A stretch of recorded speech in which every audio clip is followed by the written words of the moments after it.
जय हिंद सभी फौजी पेंशनर बंधु। मुझे उम्मीद है आपका पेंशन आ रहा होगा और इस OROP 3 का धमाका आपके कानों तक पहुंचा होगा। मैं मानता हूं कई लोगों में नाराजगी है, उनकी उम्मीदों तक जो बढ़ोतरी होनी चाहिए था वो बढ़ोतरी नहीं हुई, और सच्चाई भी है कई लोगों का निगेटिव ग्रोथ हो गया है। तो निगेटिव ग्रोथ देख के स्वाभाविक है उनका उदास हो जाना, और कई लोग का बिल्कुल जीरो ही रह गया। तो OROP से जो कयास था ये नहीं पूरा हुआ। खैर, ये तो तथ्यों पर आधारित एनालिसिस है, व्यक्ति पर्सन टू पर्सन हो सकते हैं अलग अलग, लेकिन मेरा यह वीडियो आप सबों के लिए बहुत ही महत्वपूर्ण होने जा रहा है। आज का वीडियो खासकर उनके लिए जो X ग्रुप के बिलोंग करते हैं, क्योंकि इस वीडियो में मैं कवर करने जा रहा हूं कैसे क्या विसंगतियां आ गई, क्यों X ग्रुप में डिस्क्रिमिनेट कर दिया गया, स्पेशली 6 CPC के रिटायर्ड और 7 CPC के रिटायर्ड। क्या डिस्क्रिमिनेशन है? इसी तरह का डिस्क्रिमिनेशन आप 5th CPC और 6 CPC में भी देख पा रहे थे, जो कि MACP। तो ये जो डिस्क्रिमिनेशन है हर CPC में, ये क्रम लगातार आ रहा है। यानी कि OROP 3 का जो थीम था इसे कहीं न कहीं डैमेज किया जा रहा है। तो आइए आज के वीडियो मैं आपको PCDA का जो सर्कुलर OROP 3 का धमाका जिसे आप संज्ञा दे रहे हैं, इस सर्कुलर से ही प्रारंभ करता हूं और देखिए क्या प्रोग्रेस हुआ है। तो मैं एक झलकियां आपको दिखाऊंगा। यह PCDA का जो सर्कुलर है हम सबों के लिए लागू होने वाला है, ऑलरेडी जारी हो चुका, यथाशीघ्र पेमेंट भी अब आ जाएंगे स्पर्श के थ्रू या बैंक के थ्रू। जैसे आप देख लीजिए 677 और 6 सितंबर 2024 को हुआ है। सारे जो डेजिग्नेटेड हैं बैंक के जो अधिकारी हैं इन सबको डिपार्टमेंट को गया है। यहां पूरे बारीकी से ये कवरिंग लेटर है, ये कायदे से डिफेंस मिनिस्ट्री का जो लेटर था, ये देखिए जो लागू हुआ, जारी हुआ था 4 सितंबर का, उसी का ये कवरिंग लेटर है। यहां पर इन्होंने टेबल विस्तार में दिया है। 121 टेबल हैं और 265 पेजेज हैं। इसी चीज को, इसी टेबल को इन्होंने एक कवरिंग लेटर दे दिया, अमली जामा पहना दिया। जो सिस्टम है, हम लोग सिस्टम में काम कर चुके हैं, हमें मालूम है कि किस तरह से सिस्टम वर्क करता है। तो PCDA का सर्कुलर जारी करने का उद्देश्य यही है कि इसे अब एग्जीक्यूटेबल बनाया जाए, पेमेंट की प्रक्रिया शुरू की जाए। तो जो जो कंसर्न है स्टेक होल्डर, सबके पास कॉपी जा रहा है। इसमें डिटेल्ड हाउ टू एग्जीक्यूट ये भी दिया हुआ है, किस टेबल में किस चीज को कवर किया गया है, क्या क्या एप्लीकेबिलिटी है, क्या क्या नॉन एप्लीकेबिलिटी है, कौन कौन से डिपार्टमेंट ऑर्गेनाइजेशन के कवर होंगे नहीं होंगे, हर टेबल के बारे में ब्रीफ में जानकारी दिया गया है। और अगर फिर भी किसी को डाउट होता है तो PCDA से कांटेक्ट करते हैं, वो क्लैरिफिकेशन जारी करते हैं। आप देख लीजिए कि यही सर्कुलर फॉर सुटेबल इंप्लीमेंटेशन, आप यहां देख पाएंगे कि यही 29th एड्रेसी जो हैं ऑफिसर IC स्पर्श core for suitable amendment in स्पर्श प्रोग्राम, यानी कि हमारा जो स्पर्श TCS के द्वारा जो सॉफ्टवेयर है इसमें अमेंडमेंट हो जाएगा। यानी कि हम सब उम्मीद कर सकते हैं कि सितंबर माह में हमारा एरियर भी आ जाएगा और बढ़ा हुआ पेंशन भी आ जाएगा, अगर आपका बढ़ रहा है तो यह तो हो गई सर्कुलर की बात, और यह हो गई डिफेंस पेंशन के जो पॉलिसी लेटर थे ये बात। अब इसी पर आधारित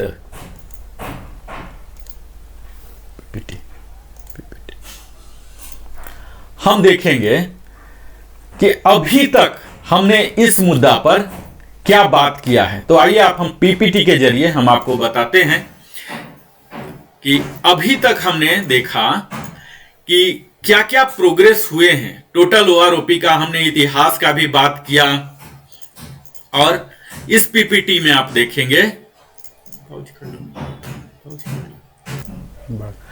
तो आज हम आपको सीधे ही एक्सेल चार्ट में ले जाते हैं, जहां की अपने इस आज के वीडियो का मुख्य हिस्सा में लाता हूं, जहां की मैं कंपेयर करूंगा कि टेबल 8 जो एक्सक्लूसिव 7 CPC में ही रिटायर हुए हैं, X ग्रुप के, मैं बार बार बोल रहा हूं X ग्रुप के जो 7 CPC में ही रिटायर हुए हैं, उनका क्या पेंशन है, OROP 3 में क्या अमेंडमेंट हुआ वह देख लीजिए। 7 CPC में जो रिटायर हुए उनके लिए तो है ही। यहां मैंने टेबल 7 भी लिया है, यानी कि 6 सीपीसी में भी जो रिटायर हुए हैं प्री 2016 यानी कि 31 दिसंबर 2015 तक जो रिटायर हुए हैं उनके लिए टेबल 7 है। यह भी मैंने दिखाया। यहां डिफरेंस भी है, और इन दोनों में डिफरेंस क्या है, यानी कि टेबल 8 में और टेबल 7 में क्या डिफरेंस है। आप कह सकते हैं T8 माइनस T7, यानी कि अगर एनोमली की दृष्टि से देखेंगे तो विसंगतियां, कितनी विसंगतियां हो गई। चूंकि अभी के समय में जो भी रिटायर होंगे तो 7 सीपीसी वाले ही रिटायर होंगे, तो निश्चित है कि 7 सीपीसी का ज्यादा डाटा मिलेगा। 6 सीपीसी रिटायर वाले तो अब कोई होंगे नहीं। तो इस तरह से विसंगतियां होते चली आई, और यहां देखिए कि हमें डिस्क्रिमिनेट किया गया है। ये सब देख सकते हैं। तो यह टेबल खासकर एक्स ग्रुप के लिए, दोनों के लिए इंपॉर्टेंट है, जो 6 सीपीसी में रिटायर हुए, जो 7 सीपीसी में। मैं वीडियो का आगे का एनालिसिस करूं इससे पहले मैं Narendra Kumar, wellness consultant, entrepreneur trainer, आप सबों से आग्रह करता हूं कि अगर आपने पहली बार चैनल में आए हैं तो अवश्य ही सब्सक्राइब करें, लाइक करें, कमेंट करें, अपने सगे संबंधियों के साथ साझा करें। इस वीडियो को बनाने में, रिसर्च करने में हमारी एडिटिंग टीम को काफी मेहनत लगता है, और वो आपके सब्सक्रिप्शन से, लाइक से हमारा हौसला अफजाई होता है। और ग्रो करने का भी जो YouTube का एल्गोरिथम है ये इसी तरह से है कि तभी मौका मिलेगा जब ज्यादा से ज्यादा सब्सक्राइबर होंगे, हमारा भी मनोबल बढ़ेगा। तो आप अवश्य सब्सक्राइब करें। आगे हम बताते हैं। यहां देखिए सिपाही एंड इक्विवेलेंट, जो कि हमारे आर्म्ड फोर्सेस के पहला रैंक होते हैं, यहां स्टार्टिंग है। यहां 6 महीने से लेकर 10 साल तक इस टेबल में आप देख पाएंगे। सबसे पहला आप टेबल नंबर 8 यानी कि 7 सीपीसी में रिटायर वाले को देख लीजिए। जो लेटेस्ट बेसिक है 16550 है, बढ़ोतरी हुई है। यहां क्या डिफरेंस है यह भी आप देख पा रहे हैं। यहां देखिए 1300 का डिफरेंस है। यहां टेबल 8 में आप देखेंगे कि हर कोई को यहां पॉजिटिव ग्रोथ मिला है। कितना बड़ा फिगर है यह देख लीजिए टेबल 8 में। वहीं टेबल 7 में देख लीजिए कि कितने छोटे छोटे ग्रोथ का फिगर है। यहां तक कि 0 भी है और 1 रुपीज भी है और माइनस भी है। अल्टीमेटली आप देखेंगे कि दोनों के टेबल 8 के सिपाही 6 महीने के 16550 ले रहे हैं, जबकि टेबल 7 के OROP 3 15250 ही ले रहे हैं। आप यहां टोटल देख लीजिए, समरी ही मैं बता देता हूं कि 1300 पर मंथ का नुकसान हो रहा है 6 सीपीसी में रिटायर होने वाले को। सबसे पहला तो एनोमली यही है कि इसे दूर किया जाए। जो OROP 8 है, OROP का कंसेप्ट ही यहां वायलेट हो रहा है। तो यहां तो 1300 का नेट डिफरेंस हो रहे हैं। OROP 8 और टेबल नंबर 8 तो एग्जिस्टेंस की कोई जरूरत ही नहीं है, औचित्य ही नहीं है। सेम जो टेबल नंबर 8 है यही एक्स ग्रुप को वहां टेबल नंबर 7 में दिया जाना चाहिए था। तो यहां आप सिपाही तक ही देख लिए कि 1300 का अंतर है। टेबल 8 में देख लीजिए कि कंटिन्यूअस इंक्रीज है। क्यों? क्योंकि 7 सीपीसी में रिटायर हुए, इनके पास सैंपल मिला है, और यहां टेबल 7 में आप देख रहे हैं कि कम है या नहीं है, नगण्य है, माइनस भी है, क्योंकि इन्हें नहीं मिला है। इसी तरह से इनके आगे का आप क्वालिफाइंग सर्विस में देखिए, सिपाही में ही 10.5 में आप देख लीजिए, यहां भी सेंट्रली 1300 का कंप्लीट नुकसान हो रहा है। आप यहां भी देखिए कि टेबल 8 में कहीं कहीं यहां भी निगेटिव ग्रोथ आ रहा है, और यहां टेबल 7 में पॉजिटिव ग्रोथ हर जगह है ऑलमोस्ट। लेकिन इसके बावजूद भी 1300 रुपए की कमी है। सिपाही में यूजुअली नेवी रैंक में जो है 15 ईयर्स में जाएंगे। यहां पर आप देख लीजिए कि 23425 है, और टेबल नंबर 7 में 22125 है। मैं बार बार बोल रहा हूं, यह सिर्फ एक्स ग्रुप का टेबल में लेके चला हूं, वाई ग्रुप का नहीं है, ठीक है, एक्स ग्रुप का, ये आप ध्यान दे लीजिए। इसी प्रकार 20 से ऊपर के सिपाही को आप देखिए 25759 है, जबकि यहां 24459 है। यहां भी आप सेंट्रली देख सकते हैं 1300 का नेट डिफरेंस यहां सब में दिख रहा है, ठीक है, जो कि नहीं होना चाहिए। हम अगली रैंक ऑनरी नायक के लिए लेके चलते हैं। यहां भी आप देख लीजिए कि पूरे सेंट्रली 1300 का डिफरेंस हो रहा है। आपको अगर चाहिए तो इसी एक्सेल का आप स्नैपशॉट हमारे स्क्रीन का ले सकते हैं। मेरे साइड में दिख रहा, पूरा स्क्रीन का स्नैपशॉट ले सकते हैं। यहाँ दोनों के लिए, दोनों एक्स ग्रुप 7CPC वाले भी और 6CPC दोनों का इनहैंस्ड जो रेट है आपका दिख रहा है। यहाँ आप टेबल 8 में देखेंगे ऑनरी नायक के लिए सारे ग्रोथ है, बड़ा सा ग्रोथ यहाँ दिख रहा है, डिफरेंस है यानी कि बहुत ज़्यादा डिफरेंस है, बहुत बड़ा ग्रोथ है। और यहाँ टेबल 7 में देख लीजिए छिटपुट लग रहा है। इसी तरह से आप 10 से ऊपर बढ़ेंगे ऑनरी नायक के लिए तो आप देख लीजिए कि टेबल 8 में थोड़ा सा कम है, लेकिन यहाँ टेबल 7 में थोड़ा सा ज़्यादा है। हालांकि यहाँ पर बेनिफिट टेबल 7 में डिफरेंस है, लेकिन इसके बावजूद भी नेट डिफरेंस 1300 का अभी भी है। यानी कि 20 साल के अगर कोई ऑनरी नायक जा रहे हैं तो टेबल 8 में 24800 है, जबकि टेबल 7 में 23500 का ही है। तो सेंट्रली आप कह सकते हैं कि 1300 का डिफरेंस कंटिन्यू चल रहा है। ऑनरी नायक में आप देख लीजिए कि टोटल टेबल में 2009 की बढ़ोतरी हुई है टेबल 8 में। यहां देख लीजिए बढ़ोतरी तो 2890 दिखने में तो उससे बड़ा बढ़ोतरी दिख रहा है, लेकिन तब भी 1300 का डिफरेंस है ही एक्स ग्रुप के लिए। अगला रैंक है नायक एंड इक्विवेलेंट, जो कि नायक में काफी लोग जाते हैं 15 साल में, तो यहाँ 10 साल वाले कम ही होंगे, medical board out invalidate out वाले होंगे। तो यहाँ टेबल 8 में देखिए कि काफी अच्छा इजाफा है कम क्वालिफाइंग वाले के अभी, लेकिन टेबल 7 में बहुत ही कम है या निगेटिव है। इसमें अलग अलग रेट डिफरेंस होने लग गए हैं। यहाँ आप देख लीजिए कि 4 साल तक 1300 और उसके बाद जो डिफरेंस है और भी ज़्यादा होने लगा है, यानी कि 1960 तक का भी डिफरेंस होने लगा है टेबल 7 और टेबल 8 में। इसी प्रकार आप देखेंगे 10 साल से ज़्यादा के लिए यहाँ डिफरेंस देख लीजिए कि कपल के लिए, नायक के लिए कितना ज़्यादा है, 1012 रुपीज़ है। टेबल 8 में बढ़ाया गया है यहाँ तक 14.5 तक, टेबल 7 में घटाया गया है, टोटल निगेटिव है यहाँ तक 17.5 तक। 17.5 से थोड़ा सा बढ़ना शुरू हुआ और 20 ईयर्स में 2075 का इजाफा हुआ है। और यहाँ पर आप देख पा रहे हैं कि दोनों का डिफरेंस सेम हो रहा है, यानी कि 17.5 में जाके इक्वल हो रहे हैं, टेबल 8 के बराबर हो रहे हैं, क्योंकि यहां पर से इनके जाने वाले ज्यादा हैं और इनको पूरा डाटा मिला है। अब ये सब देख लीजिए विसंगतियां का ही एक आज नायाब नमूना आप कह सकते हैं कि ये किस तरह से फनेल बने हैं। यहाँ इतने ज़्यादा हो रहे हैं और ज़्यादा क्वालिफाइंग सर्विस में गए हैं तो कुछ भी डिफरेंस नहीं, यानी कि यहाँ टेबल 8 वाले को भी मिलना था वो नहीं मिला, यहाँ पूरा निगेटिव रहा। तो ये सब विसंगतियाँ की आप पराकाष्ठा कह सकते हैं, इस प्रकार से किया गया है। इसे बिल्कुल सिंप्लीफाई रखना था, जो टेबल 8 का जो वैल्यू है OROP3 का यही टेबल 7 में दे देना था, अलग टेबल 8 बनाने की कोई आवश्यकता नहीं है। यहाँ देख लीजिए अगेन फिर 22 से ऊपर के लिए कपल के लिए 0 कोई भी डिफरेंस नहीं हुआ, यानी कि इन्हें बढ़ा के इस तरह से बराबर कर दिया गया। हालांकि इसमें एप्लीकेबिलिटी बहुत ही कम होंगे।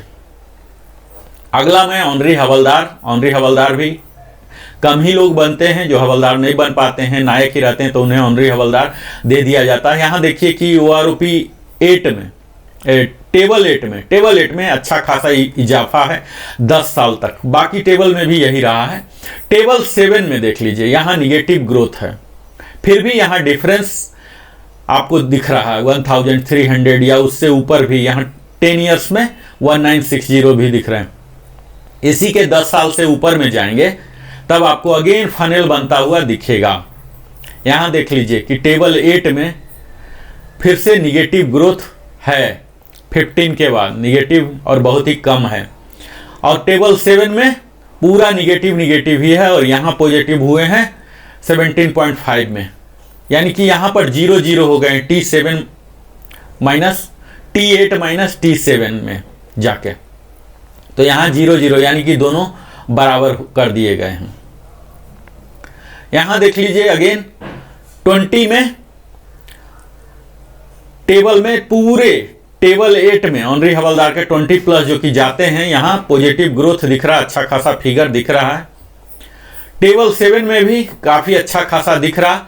और यहां देखिए टेबल 7 टेबल 8 दोनों बराबर हो चुके हैं, यानी कि 20 साल के हैं तो उसके ऊपर वाले को बिल्कुल टेबल 8 के एट पार कर दिए गए हैं। अब मैं बात करता हूं हवलदार एंड इक्विवेलेंट, जिस पर कि मैं विशेष जोड़ दूंगा, क्योंकि अधिकतम लोग हवलदार रैंक पर रिटायर होते हैं, एयरफोर्स में सार्जेंट पर रिटायर होते हैं। यहां आप देख लीजिए कि कम सर्विस वाले जो 10 साल तक वाले हैं, ये तो बड़े कम ही होते हैं, क्योंकि पेंशनेबल नहीं हो पाएंगे अनलेस कि कोई उनके पास वैलिड ग्राउंड ना हो, इनवैलिडेटेड आउट ना हो, मेडिकल बोर्ड आउट ना हो, तब तक तो इस पर बहुत ही कम होंगे। यहां देखिए टेबल 8 में निगेटिव ग्रोथ है, यहां टेबल 7 में भी निगेटिव ग्रोथ है, जो कि निगेटिव नहीं होगा, तो इस पर मैं बात नहीं कर रहा। हालांकि यहां भी निगेटिव ग्रोथ दोनों जगह है, फिर भी आप OROP का जो हमने कंपेयर किया है 3 का टेबल 8-7, यहां देख लीजिए कि सब में पॉजिटिव आए हैं, यानी कि अभी भी निगेटिव ग्रोथ के बाद भी टेबल 7 वाले जो मेजॉरिटी ऑफ द पेंशनर जो एज ऑफ नाउ हैं, क्योंकि 7 CPC तो 16 के बाद आया तो 8 ही साल हुए, लेकिन 8 साल को हटा दीजिए तो उससे पीछे वाले 23 तक ही कंसीडर किया गया, तो इस 7 साल से पीछे वाले जितने भी हैं majority of the people table 7 में ही कवर हो रहे हैं। तो इन सबों का इतना का नुकसान हो रहा है इस एनोमली के कारण। यहां देख लीजिए हवलदार रैंक में टेबल 8 में निगेटिव ग्रोथ हो रहे हैं, टेबल 8 में निगेटिव ग्रोथ हो रहे हैं, -17 ईयर्स तक हो रहे हैं, उसके बाद बढ़ना शुरू हुआ और 20 ईयर्स के सार्जेंट जो काफी जाते हैं 1350 का टेबल 8 में इजाफा हो रहा है। यहां टेबल 7 में भी देखिए कि निगेटिव ग्रोथ चल रहा है और 17 के बाद ठीक वही ट्रेंड्स यहां भी है, 17 के बाद यानी कि 17.5 के बाद पॉजिटिव ग्रोथ स्टार्ट हुआ है और दिखने में आपको लगेंगे कि 20 इयर्स के सार्जेंट जो एक्स ग्रुप के हैं 2525 का इजाफा हुआ है, लेकिन अभी भी उन्हें 1375 कम मिलेगा 7 CPC में जो रिटायर हुए हैं। ये टोटल है, राइट साइड में मैं ग्रे बैकग्राउंड में रखा हूं, आप ये फिगर देख लीजिए कि इतना का डिफरेंस हमें अभी भी है। ठीक है, मैं पूरे एक्सप्लेन नहीं कर रहा हूं, सिर्फ लास्ट फिगर को कर दे रहा हूं कि 20 इयर्स में आपका पेंशन अभी 2760 है, मेजॉरिटी ऑफ द पीपल जो 6 CPC तक रिटायर हुए हैं, लेकिन यही 7 CPC वाले को 28635 मिलेगा, जो कि 1375 का डिफरेंस है। 2525 के बाद भी हम सबों को प्रयास करना है कि और कैसे 1375 लिया जाए। यही हवलदार रैंक में जब और आप ऊपर जाएंगे 20.5 में तो यही ट्रेंड्स आपको दिखेंगे। OROP 8 में टेबल नंबर 8 में अच्छा खासा इजाफा है, सबके लिए कुछ न कुछ दिया गया, पॉजिटिव ग्रोथ है।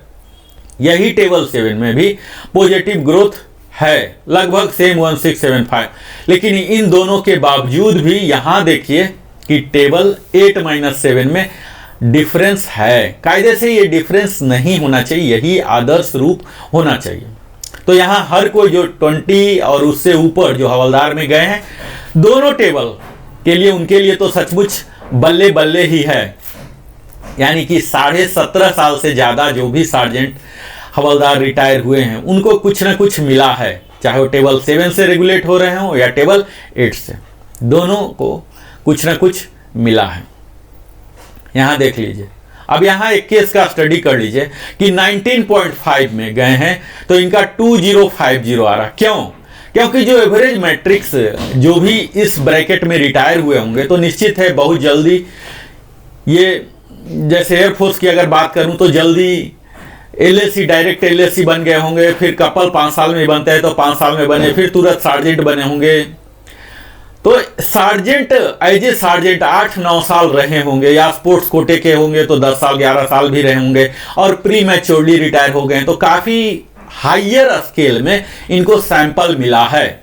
उसका एवरेज इन्होंने 2023 का लिया और इस वजह से यहां देखिए कि इतना बड़ा उछाल है, 2050 का डिफरेंस आ जा रहा है। ठीक है, इसी कारण से तो इस तरह के जो एक आदमी के कारण पूरा चेंज हो गया। यहाँ 20.5 में देख लीजिए कि कोई गए हैं अगर तो 1050 यानी कि उस लास्ट रैंक को अधिक दिन तक होल्ड किए हैं। इनका बेसिक मूल वेतन जो था, मूल वेतन ही बहुत ज्यादा था, तो ज़्यादा पर इनका फिक्सेशन हुआ, ज़्यादा वाला यहाँ मिला, तो 20.5 में ऐसा मिला, लेकिन 21 में फिर से एवरेज के वैल्यू आ गया। तो काफ़ी यहाँ डिफरेंस आप देख पा रहे होंगे। हालांकि ये खुशखबरी ही है, आप कह सकते हैं कि बल्ले बल्ले जो ट्रेंडिंग लैंग्वेज है, आप कह सकते हैं कि बल्ले बल्ले ही हुए हैं हवलदार रैंक के। और जो भी है हमें खुश होते हुए, संतोष रखते हुए आगे की लीगल रिकोर्स जो हम बात करेंगे, किस तरह से इसे मोबिलाइज किया जाए, किस तरह से इसे आगे बढ़ा जाए, ताकि हम टेबल 8 के लिए प्रयास करें। जो एनोमली है टेबल 8 होना ही नहीं चाहिए, टेबल 8 का डाटा टेबल 7 में एक्स ग्रुप के लिए होना चाहिए। तो ये है, यहाँ आप देख लीजिए कि 28 साल तक टेबल 8 में भी पूरे दिए गए हैं, टेबल 7 में भी दिए गए हैं, लेकिन अभी भी डिफरेंस हैं। इसी तरह से ऑनरी नायब सूबेदार एंड इक्विवेलेंट में देख लीजिए, जो सूबेदार नहीं बन पाते तो 10 साल तक निगेटिव ग्रोथ है, क्योंकि इनको मिला नहीं है। लेकिन निगेटिव ग्रोथ दोनों साइड होने के बावजूद भी यहाँ टेबल 8-7 में डिफरेंस अच्छा खासा 1000 से ऊपर का ही दिख रहा है। ऑनरी नायब सूबेदार में ही हम 10 से ऊपर जाते हैं, तो यहाँ भी देखिए निगेटिव ग्रोथ हो रहा है। निगेटिव ग्रोथ 17 ईयर्स तक हो रहा है, क्योंकि इनको सैंपल नहीं मिला। इसे बहुत कम होंगे जो ऑनरी नायब सूबेदार 17 तक बन जाएं। उसके बाद जो बन गए हैं और गए हैं तो 17.5 से मिलना शुरू हुआ है। और यही चीज, यही ट्रेंड्स दोनों साइड है। टेबल 7 में भी यही चीज है, बढ़ना शुरू हुआ है 17.5 में।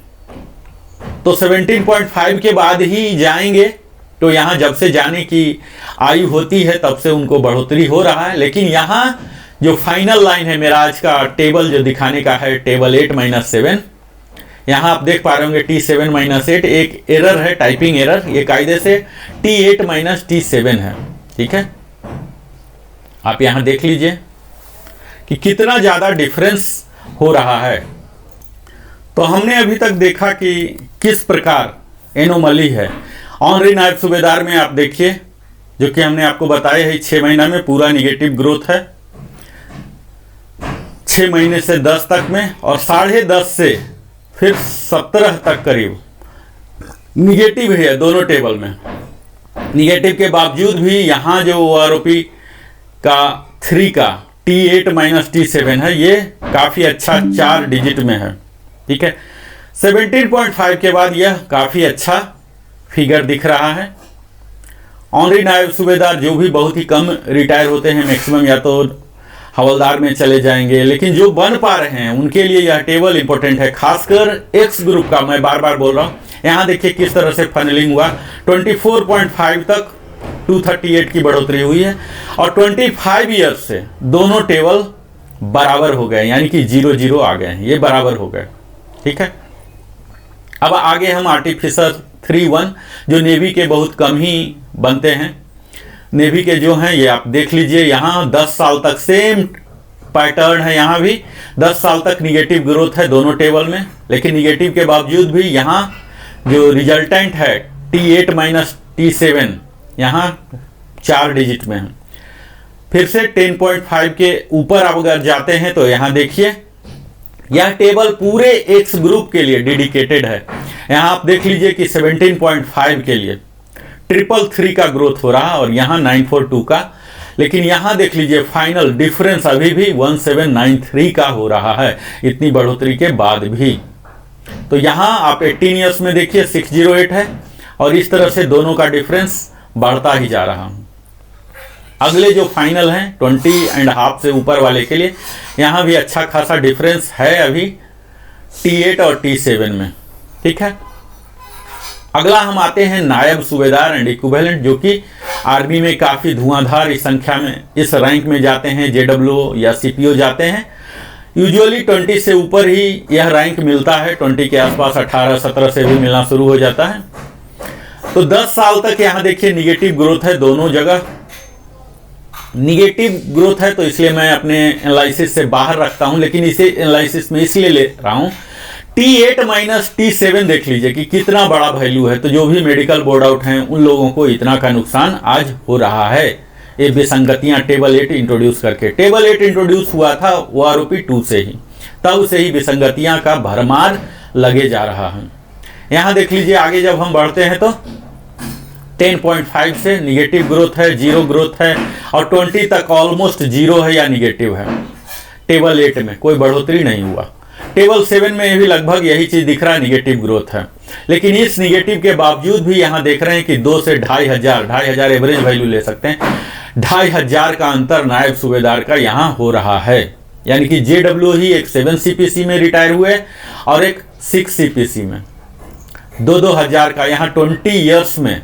ये तो बहुत ही ज्यादा देख लीजिए आप अंतर। 20 ईयर्स में अगर कोई JW बन के रिटायर हुए हैं 7 CPC में, तो उनका मूल पेंशन 30725 होगा, जबकि 7 CPC में हुए 27260। ये बड़ा ही अद्भुत अजीब आपको लगेगा, 3465 का डिफरेंस हो रहे हैं। सिर्फ हो सकता है इस ब्रैकेट में 6 to 7 6 महीने का, साल भर का मिनिमम, ये भी हो सकता है। यानी कि 6 महीने बाद जो रिटायर हुए उन्हें इतना फायदा हुआ और 6 महीने पहले, तो फिर OROP का थीम ही पूरा धूमिल होता हुआ यहां दिख रहा है। यहां देखिए बिल्कुल ही नायाब तरीका है जो एक्स ग्रुप के लिए जो किया गया है। आप सोच सकते हैं कि कितना बड़ा एनोमली है, और जो भी नायब सूबेदार हैं इस टेबल को देख के आप समझ सकते हैं कि कितना बड़ा नुकसान हो रहा है एक्स ग्रुप के लिए। यहां पर 20 ईयर्स था, 20 से ऊपर जाके यूजुअली नायब सूबेदार JW CPO रिटायर होते हैं। तो यहां पर भी आप देखिए कि यहां इन्हें बढ़ोतरी नहीं मिला है, यहां बढ़ोतरी नहीं मिला था। इसके बावजूद 7 CPC में भी नहीं मिला और 6 CPC, दोनों में से किसी को नहीं मिला था, फिर भी डिफरेंस है।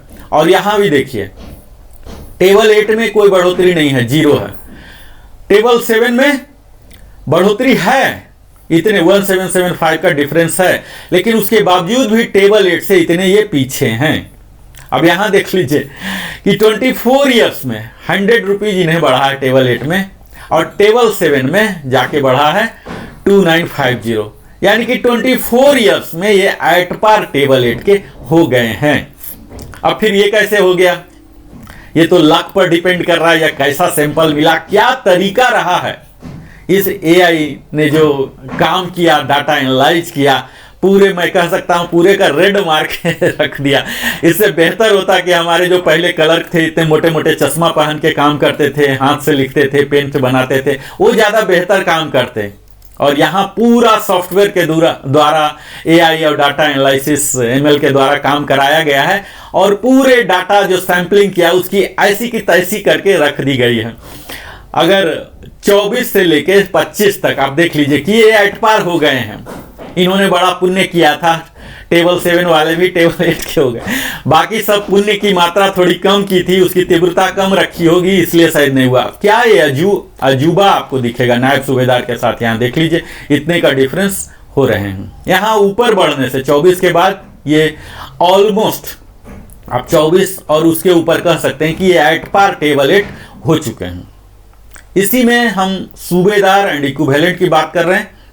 यहाँ आप देख पाएंगे कि सूबेदार एंड इक्विवेलेंट जो इसको कि बोला जाता है बेड़ा गर्क कर दिया। तो आप पूरे एनालिसिस तथ्य के साथ देख लीजिए, प्रमाणिक तथ्य के साथ, क्या है नहीं है, क्या आप सारांश बनाते हैं, ये सब आप कमेंट में लिखिए मर्यादित भाषा के साथ। यहाँ निगेटिव देख लीजिए पूरे सूबेदार के लिए, टेबल 8 में भी पूरे निगेटिव वैल्यू है 10 साल तक।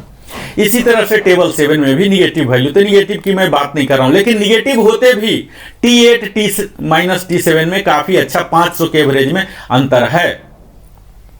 जब 10 से ऊपर जाते हैं तब भी यहां पूरे निगेटिव है, लेकिन निगेटिव होते भी T8 और T7 में है।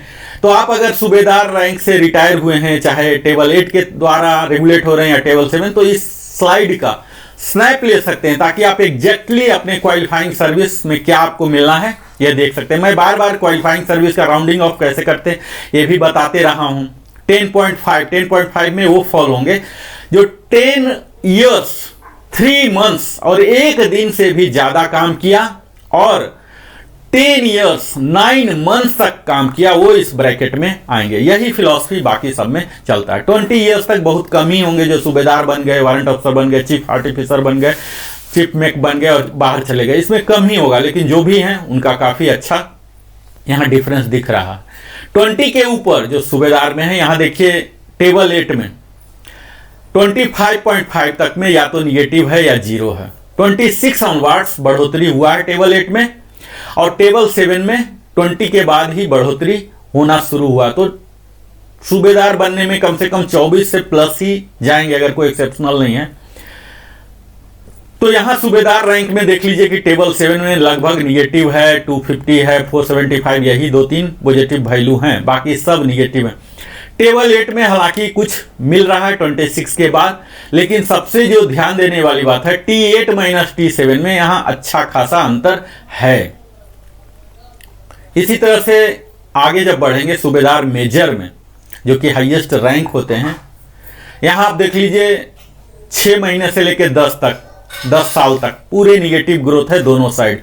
लेकिन निगेटिव ग्रोथ होते हुए भी यहां अच्छा खासा डिफरेंस, करीब आप अनुपात के तौर पर 2000 या उससे ज्यादा का डिफरेंस भी आप कह सकते हैं टेबल 8 और टेबल 7 में है। इसी के आगे 10.5 से लेकर 20 तक आप देख लीजिए पूरे निगेटिव ग्रोथ है टेबल 8 में। टेबल 7 में भी निगेटिव ग्रोथ है, यहाँ पॉजिटिव ग्रोथ हो रहे हैं 18.5 में। लेकिन इसके बावजूद भी यहाँ टेबल में काफी ज्यादा डिफरेंस है। मैं एक एक को एनालाइज नहीं कर रहा हूं क्योंकि ये सेल्फ एक्सप्लेन्ड है, मैं सिर्फ ट्रेंड्स बता रहा हूं। एग्जैक्टली आपके लिए कौन सा क्वालिफाइंग सर्विस है एक्स ग्रुप में, ये आप टैली कर सकते हैं, आप देख सकते हैं एग्जैक्टली क्या डिफरेंस हो रहे हैं। और ये जो डिफरेंस है ये सब निगेटिव है। तो खैर यहाँ 20 ईयर्स तक बहुत कम ही होंगे कि सूबेदार मेजर बन गए, MW बन गए और चले भी गए, अनलेस कोई मेडिकल बोर्ड आउट या स्पेशल एजुकेशन इंस्ट्रक्टर पंडित या इस रूप में ना आए हों। तो मैं इसको एनालिसिस में ज्यादा तवज्जो नहीं देता हूं। यहां आप देख लीजिए टेबल 8 में सूबेदार मेजर साहब के लिए 25.5 में निगेटिव ग्रोथ ही है। उसके बाद 26 के बाद 1000 रुपीज मिलने शुरू हुए हैं। इसी तरह से टेबल 7 में 22.5 तक पॉजिटिव है, उसके बाद पूरे निगेटिव है सूबेदार मेजर साहब के लिए भी। तो एक शॉकिंग है। हालांकि यहां आप देख लीजिए कि कितना बड़ा डिफरेंस है टेबल 8 और टेबल 7। एक MW जो 7 CPC में रिटायर हुए और एक MW साहब जो 7 में और 6 में रिटायर हुए। कितना ज्यादा डिफरेंस है। रिटायरमेंट शुरू होगा यही 28 के आसपास, तो 5475 600 इसके ऊपर DA भी लगने हैं। तो इतना ज्यादा का डिफरेंस यहां आ रहा है। इतना सारे डिफरेंस के बावजूद भी टेबल 7 में इन्होंने निगेटिव ग्रोथ दिया, क्योंकि जो रिटायर हो रहे हैं वो 7 CPC के तहत, तो इनको टेबल 7 के लिए सैंपल मिला ही नहीं। लोअर रैंक वाले मिले, जो क्रीम वाले थे, जो हायर रैंक में ज्यादा समय तक रहे, वो सब 7 CPC से ही रिटायर हुए, तो टेबल 8 में आ गए। तो टेबल 6 में अब कहां मिले, टेबल 7 में कहां मिलेगा। इसलिए ये सब कमियां हुआ है। इसी तरह से आप आगे देखेंगे जो फाइनल हमारा टेबल है सूबेदार मेजर का, MW का, यहां टेबल 8 में पॉजिटिव ग्रोथ है 1000 रुपीज कम से कम। और यहां तो 33 एंड एबव के लिए 6375 तक का डिफरेंस है, 46300 कर दिया गया है, जो कि HF बाउंड्री रैंक के बराबर ही कर दिया गया। टेबल 7 में इन्हें डिफ्रेंशिएट किया गया। अब देख लीजिए कि जो भी MW साहब रिटायर हुए हैं 32 और उससे ऊपर 7 CPC के बाद, तो HFO के बराबर मान लिए गए हैं। जबकि वही जो 6 CPC में रिटायर किए गए हैं तो 42650, यहां देख लीजिए कि 3650, और यहां एट पार हो गए हैं 7 CPC में 31 से लेकर 32 तक एट पार हो गए, 00 है। तो ये तो हमारी राम कहानी, यही सूबेदार मेजर का जो है यही ACP A ACP B है। अगर आप इसमें फॉल होते हैं तो आप इसका स्लाइड ले लीजिए, ये देख लीजिए। तो यहां आज मैंने सारे रैंक का कवर किया, जिसमें कि मूलतः मैं यह दिखाने का प्रयास किया कि किस प्रकार टेबल 8 को अलग बनाकर कितने डिस्क्रिमिनेट किया गया है। यह एक नायाब तरीका है डिस्क्रिमिनेट करने का, जो अंग्रेजों की पॉलिसी होती थी डिवाइड एंड रूल। तो यहां एमंग एक्स ग्रुप भी आप देख पा रहे हैं कि 2 तरह का बंटवारा कर दिया गया कि आप 6 CPC में रिटायर हुए या 7 CPC में। जबकि OROP का मतलब ही यही है कि जो कभी भी कहीं भी रिटायर हुए किसी साल, उन सबका पेंशन समान होना चाहिए। लेकिन यहां पेंशन समान नहीं हो रहा। और जहां तक कि डिप्लोमा स्ट्रीम, तो हर कोई सेम ट्रेनिंग किया, उतना ही पीरियड के लिए किया, फिर ये डिफरेंस क्यों। तो ये सब चीज हमें आगे देखना है। हमने विशेष जोड़ दिया नायब सूबेदार के लिए और हवलदार के लिए, क्योंकि इसमें ज्यादा लोग रिटायर होते हैं। मैं ज्यादा समय दिया। मुझे उम्मीद है कि इन सब जानकारी से आप अपने आप को सशक्त बनाएंगे और लाभान्वित करेंगे। हम आज के वीडियो में सर्कुलर भी दिखाया और फिर यह भी दिखाया कि कैसे करके यह टेबल हमारे लिए लागू किया गया। बहुत बहुत धन्यवाद, आप हमारे साथ निरंतर बने रहते हैं इसके लिए। और अगर अभी तक आपने हमारे चैनल को सब्सक्राइब नहीं किया है तो अवश्य ही सब्सक्राइब करें, लाइक करें, कमेंट करें। मैं फिर से और भी नए नए वीडियो के साथ आपके समक्ष आऊँगा और नई नई जानकारी दूंगा। तब तक बहुत बहुत धन्यवाद हमारे साथ अपने जीवन का बहुमूल्य समय देने के लिए। फिर से मिलता हूँ। जय हिंद, वंदे मातरम।